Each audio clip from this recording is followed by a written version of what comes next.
Elena Donazzan, che è responsabile del Dipartimento Lavoro e Crisi Aziendali di Fratelli d'Italia, assessore della Regione Veneto. Elena ci parlerà di lavoro ecosistema da rigenerare, meno leggi e sussidi e più partecipazione. Ben arrivata Elena.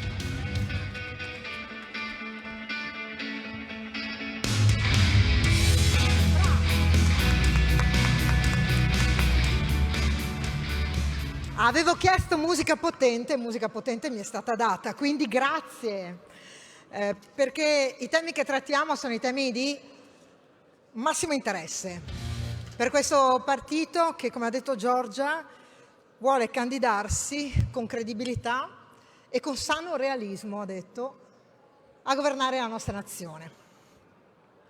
Allora, vi seguirò con una mappa mentale.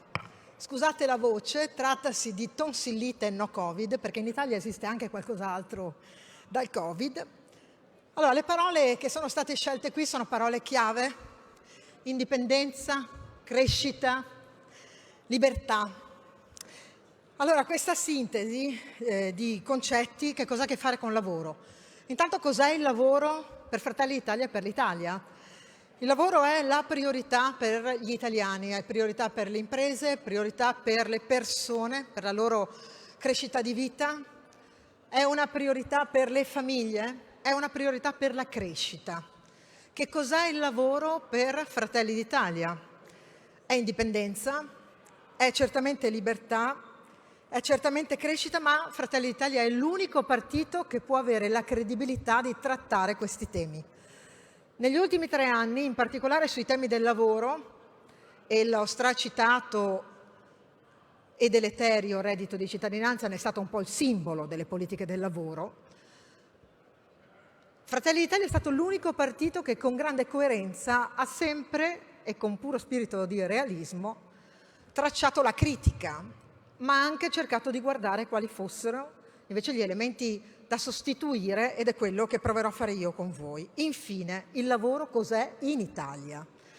Il lavoro è ancora un tema che è di grande scontro ideologico. Se noi a 20 anni in quest'anno dobbiamo farlo particolarmente noi, ricordare l'ultimo omicidio per mano delle Brigate Rossi del professor Marco Biagi. Il lavoro 20 anni fa rianimava le nuove Brigate Rosse con un antifascismo militante che si è macchiato e ha macchiato la storia d'Italia dell'ultima vittima, dell'ultimo martire del lavoro. Allora, se tutto questo è lavoro, io vi dico che cosa abbiamo scritto come Dipartimento Lavoro, una piccola citazione, per coerenza rispetto alle parole d'ordine e al discorso di Giorgia Meloni. Noi nel nostro documento, che abbiamo messo a contributo del più ampio programma, abbiamo scritto tra le altre: il lavoro è a fondamento del nostro lavoro la naturale simpatia verso chi fa impresa, naturale simpatia verso chi fa impresa, decide di rischiare in prima persona per generare lavoro e benessere per sé e per gli altri, una istintiva fiducia. Ecco perché sul tema del partito produttivista io trovo molto opportuno che Fratelli d'Italia abbia deciso Milano per le ragioni che sono state dette, e perché sempre con queste parole chiave vi guiderò in una breve riflessione. La prima: quando mi è stato chiesto di decidere, perché insomma mi hanno fatto la cortesia in qualità di responsabile del Dipartimento Nazionale Lavoro e Crisi, mi hanno dato la possibilità di scegliere un titolo. Quando ti fanno scegliere un titolo, quando ti dicono che devi tenere un discorso in 10 minuti, tu devi fare un'operazione di sintesi mentale per poter trasferire qualche cosa. Il titolo di questo mio intervento è Ecosistema da rigenerare. Il lavoro è un ecosistema da rigenerare, con 2 punti, per dire con come: meno leggi, meno sussidi, più partecipazione. Allora, sul tema della partecipazione, che non è solo una parola chiave per noi, è un concetto profondo di lunghissima tradizione della destra conservatrice, della destra politica. È anche un articolo della Costituzione, perché vedete, i padri costituenti avevano meno livore e odio di quanto oggi noi non ne riscontriamo nel dibattito politico.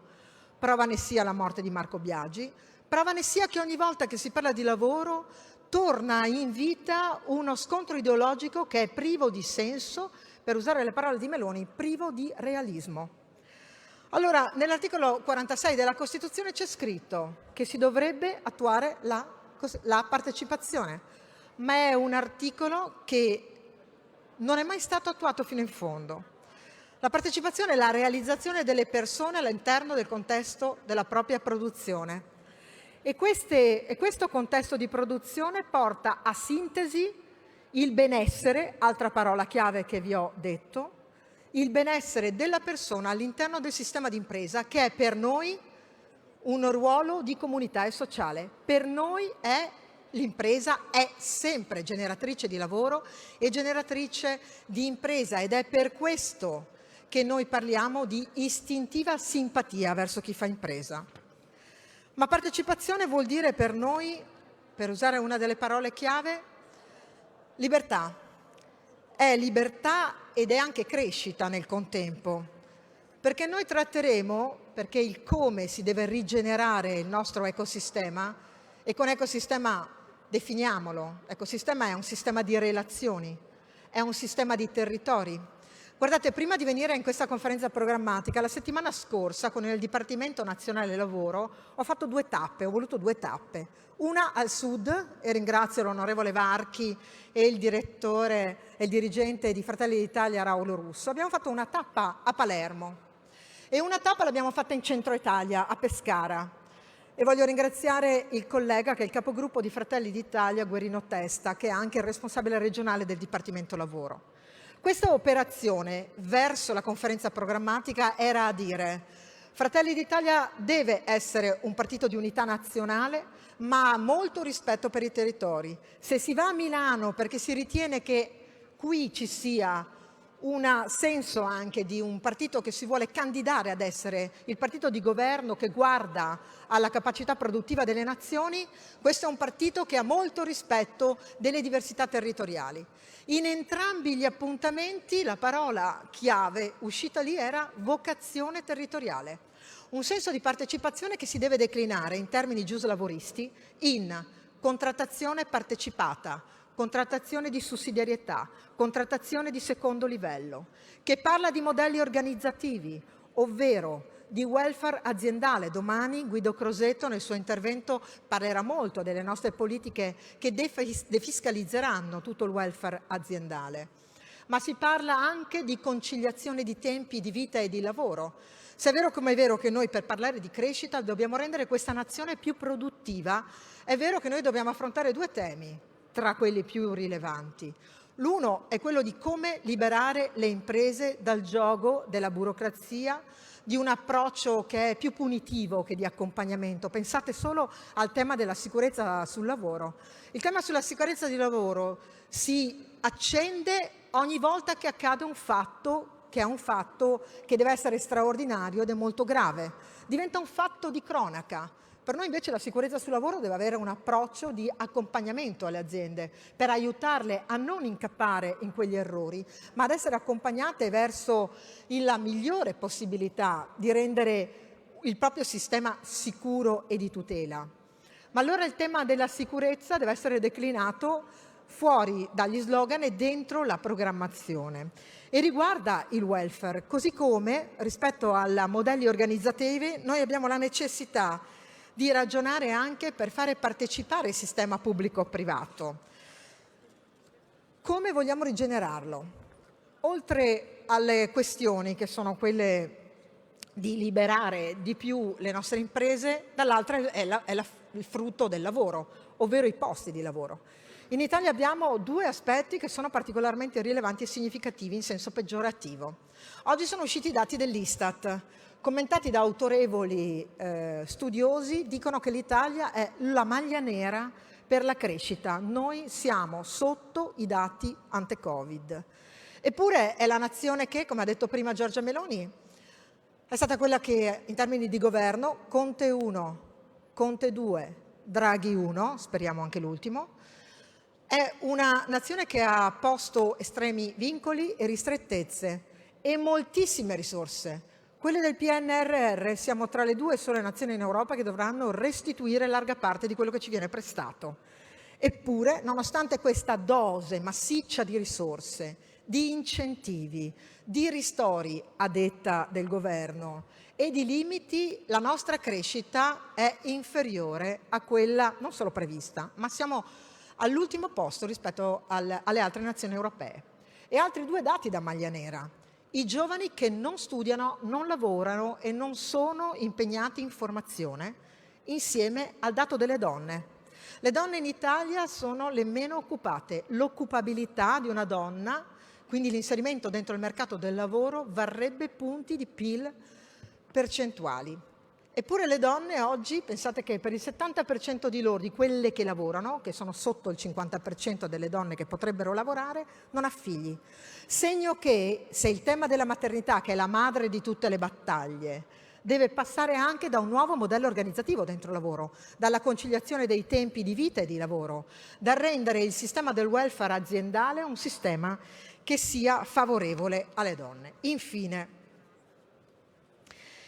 Infine, l'approccio che noi vogliamo avere, dette queste parole chiave definite dalla conferenza programmatica, è andato a declinare perché vogliamo un ecosistema da rigenerare con meno sussidi, con più partecipazione. Ebbene, allora vi potrò dare alcuni esempi, perché il sano realismo di chi poi governa i territori è quello che pone ad esempio me, ma come il collega Berrino in Liguria e la collega Chiorino in Piemonte, a fare i conti con i problemi reali per andare a declinare politiche nazionali che spesso sono distanti dalla realtà. Allora io vi darò alcuni esempi di cose già accadute che dovrebbero accadere, in modo da fissare ciò che si può realmente fare, non solamente ciò che è una nobile e pura teoria. Se trattiamo delle parole d'ordine, delle parole chiave, io ne lascio altre tre che sono invece indicative di come gli appunti per un programma conservatore debbano declinarsi. Devono parlare di benessere, devono parlare di etica e devono parlare di fiducia. Sono condizioni non solo dell'animo, sono condizioni che generano in economia valore.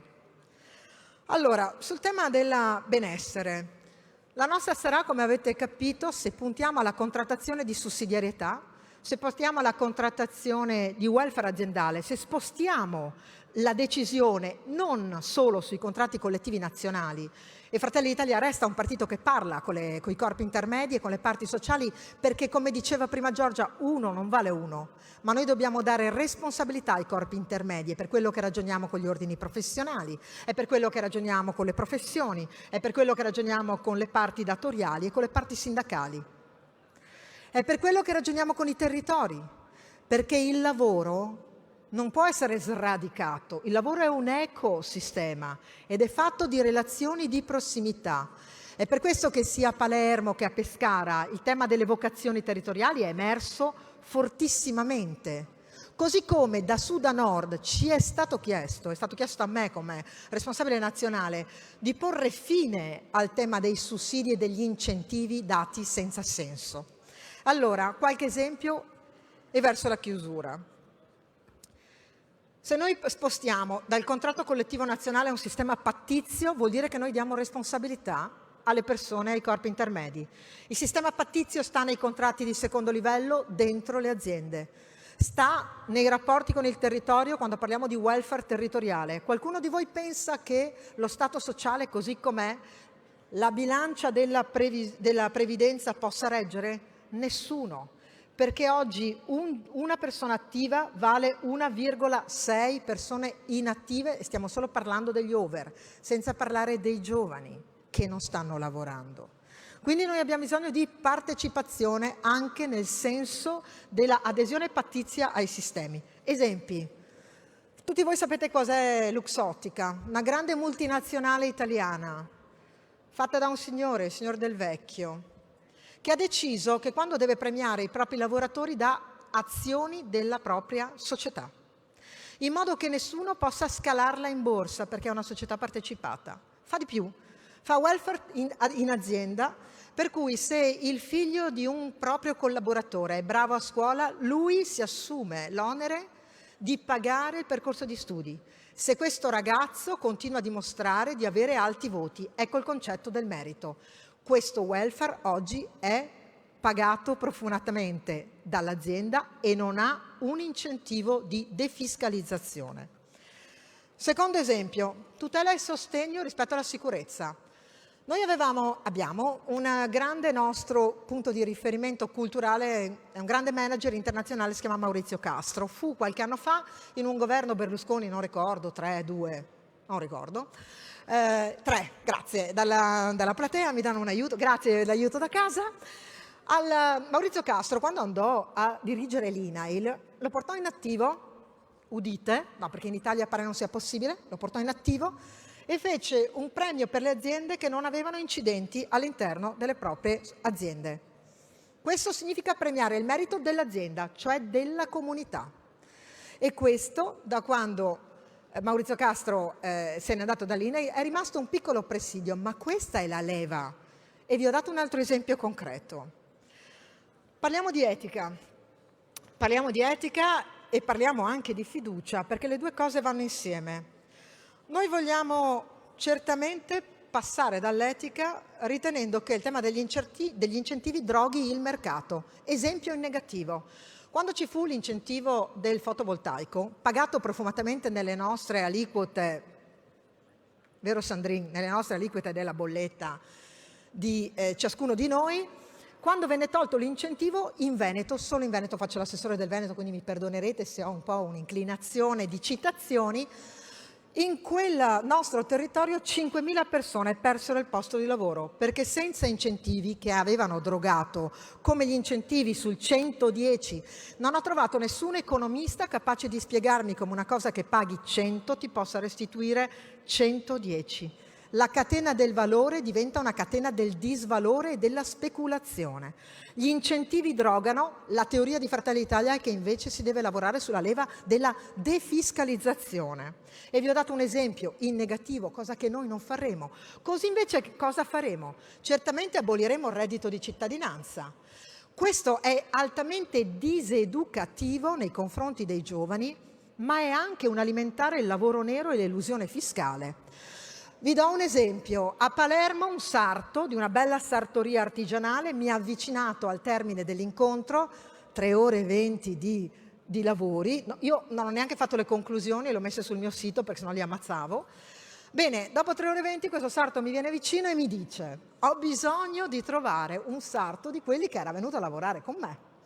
E questo sarto non viene più a lavorare con me perché mi ha detto, in siciliano, io non lo posso ripetere in siciliano ovviamente, mi ha risposto: no, io ho il reddito di cittadinanza, quindi o tu mi paghi in nero di più, io devo continuare ad avere il mio reddito di cittadinanza e devo avere anche il lavoro nero. Questo sarto non può permettersi di pagare 2 volte, pagando le tasse, volendo stare in regola. E non è vero che i buoni sono tutti da una parte e i cattivi sono tutti dall'altra, ma è vero, come mi ha detto la Varchi, che larga parte della popolazione a Palermo percepisce il reddito di cittadinanza, ed è vero che oggi non si trova un cuoco, non si trova un cameriere, non si trova personale di sala, non si trova personale nella prima industria che è quella del turismo. Altro esempio che non può essere. E poi, siccome qui ho il mio Dipartimento Istruzione davanti, non posso non citarle, quello che ci hanno detto in tutte le 2 tappe, sud-centro, è formazione, formazione, formazione. Formazione verso il lavoro. Noi nel documento che abbiamo scritto e che è negli atti di questa nostra conferenza programmatica, questa cosa c'è scritta. Perché ci sono larga parte di esempi di imprese che prendono i ragazzi, li vogliono pagare, li vogliono far crescere, e questa è fedeltà. Altro esempio, il TFR, noi dovremmo andare a modificarlo, così come il costo del lavoro, deve cambiare il cuneo fiscale su questo, e domani Guido Crosetto lo dirà nella sua presenza qui. TFR vuol dire, vi dico solo che 1 punto percentuale sul costo del lavoro vale 3 miliardi. Noi paghiamo all'anno di reddito di cittadinanza 7/8, 8, aiuto da casa, 8 miliardi. Come la spostiamo questa spesa improduttiva verso la spesa produttiva? Infine, chiudo. Partecipazione, l'ho già detto che è una forma mentis, oltre che un articolo della Costituzione, oltre che una tradizione della nostra cultura. Ma formazione vuol dire rigenerazione imprenditoriale, vuol dire trasferimento generazionale per le piccole realtà artigianali che oggi hanno bisogno di vedere i figli subentrare ai padri, e quindi ci vuole cultura del lavoro. Perché se poi a quegli artigiani diciamo ma no, è troppo difficile, quel padre per proteggere il figlio gli dirà vai a fare il liceo, vai a fare l'università e poi probabilmente sei più disoccupato, più povero, hai impoverito pure la nazione. Diamo senso al lavoro, il lavoro manuale. San Francesco diceva che chi lavora con le mani è un artigiano, chi lavora con le mani o con la testa era un artigiano. Scusate, il primo era un lavoratore, il secondo è un artigiano, chi lavora con le mani, con la testa e con il cuore è un artista. San Francesco è scomodiamo il 1200, perché la nostra cultura ha radici laggiù. Insieme al fatto che, scusatemi, ma gestisco crisi d'impresa. Allora, intanto l'ultima cosa che vi dico. Fratelli d'Italia è l'unico partito che non ha solo il Dipartimento Lavoro, ma il Dipartimento Lavoro e Crisi. Sarà che faccio l'assessore dal 2005 del Veneto, che è una terra di lavoro e produttiva. Sarà che nel 2009 gestisco crisi aziendali in maniera molto significativa. Sarà che vedo l'impoverimento, il depauperamento del nostro patrimonio aziendale. Io concordo con Meloni quando dice Made in Italy significa difendere le nostre imprese, significa difendere la nostra capacità produttiva. Però vi do alcuni esempi.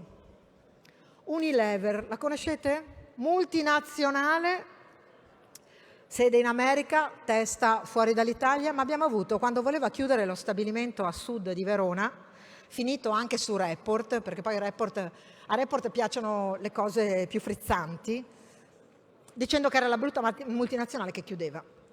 Ma quella multinazionale aveva un dirigente apicale con testa italianissima perché è italiano.